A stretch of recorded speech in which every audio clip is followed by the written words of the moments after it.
Benjamin qui dit: «Est-ce que vous êtes toujours dans une phase d'ennui, sur ce cycle où il y a des choses qui commencent à vous hyper?» Heu, moi non. Franchement, par rapport au Moi, je me cycle fais chier. précédent, je me Chier fais comme un chier rat aussi. mort. En vrai, ouais, il y a rien d'extraordinaire sur ce cycle, hein, franchement, hein, pour l'instant. Voilà, mais je sais pas vous les gars, hein, pour ceux qui sont là aussi depuis un certain temps, par rapport au cycle précédent où il y avait la DeFi qui commençait à arriver, la GameFi qui, pareil avec les play to earn, toutes ces choses-là, il y avait vraiment des choses quoi, ça bougeait quoi. Là, c'est mort. Après, c'est mort aussi parce que, l'Ether, a pas de belles performances aussi, tu vois? Je pense qu'à partir du moment où l'Ether commencera à avoir des belles performances, là, tu auras peut-être des nouveaux trucs qui commenceront à arriver. Mais, non, pour l'instant, on se fait chier. Franchement, hein, pour des choses clairement, les gars, aujourd'hui, je sais pas pour vous, hein, mais on se fait chier.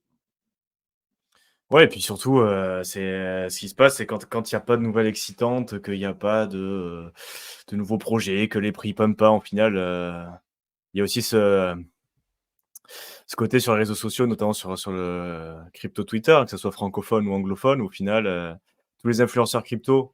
Bon, nous, on essaie de pas trop rentrer là-dedans, mais pour avoir besoin de se faire des vues, parce que quand il y a pas de nouveaux projets intéressants et qu'il y a pas les prix qui pump, tu sais, c'est compliqué de faire si tu pas du contenu un peu où tu vas en profondeur, où tu vas chercher des trucs. Donc du coup, bah, tu te bouffes entre toi et il y a beaucoup de scams, quoi.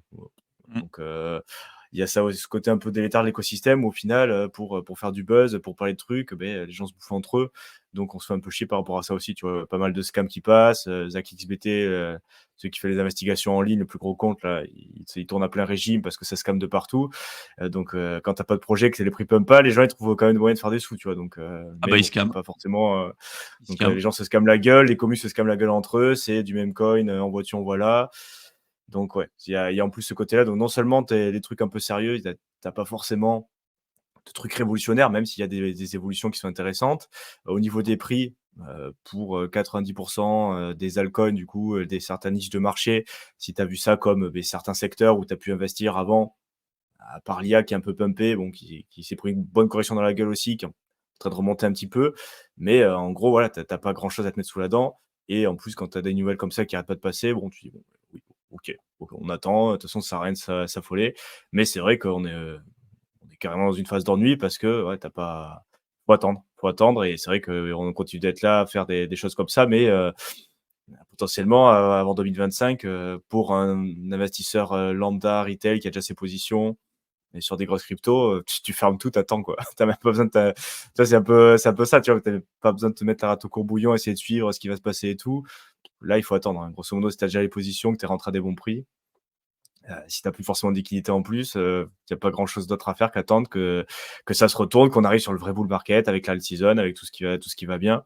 Mais là, pour l'instant, ouais, Ouais, c'est ça et en fait, le problème aussi dans la crypto, c'est que tu as l'impression que tu vois, il y a des choses qui se sont passées, en quelques mois et genre où il y a quelques semaines qui sont déjà oubliés, tu vois? Quelques jours après, quelques semaines après, c'est complètement oublié et en fait, on est toujours dans: «Et maintenant? Et maintenant, qu'est-ce qui se passe? Ah, il faut une grosse news, il faut un shot de dopamine, il faut un truc» et il suffit que le marché, il latéralise pendant 3 mois, les mecs, ils ont l'impression que ça fait 30 ans qu'ils attendent alors qu'en fait, pas du tout, quoi. Genre, les performances du marché, quand même, depuis le début de l'année, sont quand même extrêmement positifs pour la grosse majorité des projets, si vous avez fait les choses correctement et en fait, les gens, en fait, sont hyper, hyper, hyper, hyper impatients et malheureusement enfin malheureusement ou heureusement, hein, dans tous les marchés, les impatients payent les patients. Voilà, ça a toujours été comme ça. Si vous êtes impatient, vous allez essayer de revendre, vous allez essayer de suivre, le shiny object, essayer de racheter à un moment donné dans un truc où vous allez penser faire de l'argent rapidement.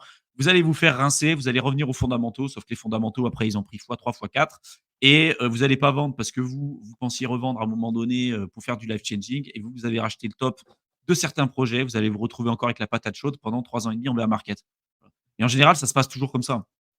Donc vraiment, restez patient, croyez aux fondamentaux, ou en tout cas quand vous maîtrisez les projets dans lesquels vous avez investi, maîtrisez vraiment ce que vous faites. Quand ça baisse, bah, vous devez être plus encore content d'avoir acheté des projets qui ont perdu 60, 70, 80% de leur valorisation, parce que si vous les aviez aimés quand ils étaient à leur ATH, bah, vous devriez normalement les aimer encore plus quand ils sont au plus bas du cycle et surtout quand les fondamentaux se sont renforcés dans des moments comme ça.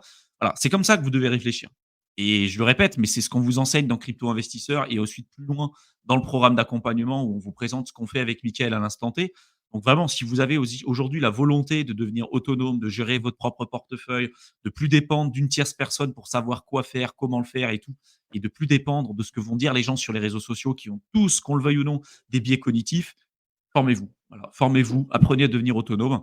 Vous avez le lien de Crypto Investisseur dans la barre d'infos et ceux qui veulent aller plus loin et suivre en fait ce qu'on fait avec Mickaël à l'instant T, notre allocation de portefeuille, les projets de farming, vraiment et comprendre pourquoi et comment on le fait. Voilà, vous avez le programme d'accompagnement avec à chaque fois sur chacun des 2 liens, une vidéo, descriptive, d'une vingtaine de minutes qui vous explique en détail tout ce que vous retrouverez à l'intérieur. Donc n'hésitez pas à y jeter un coup d'œil.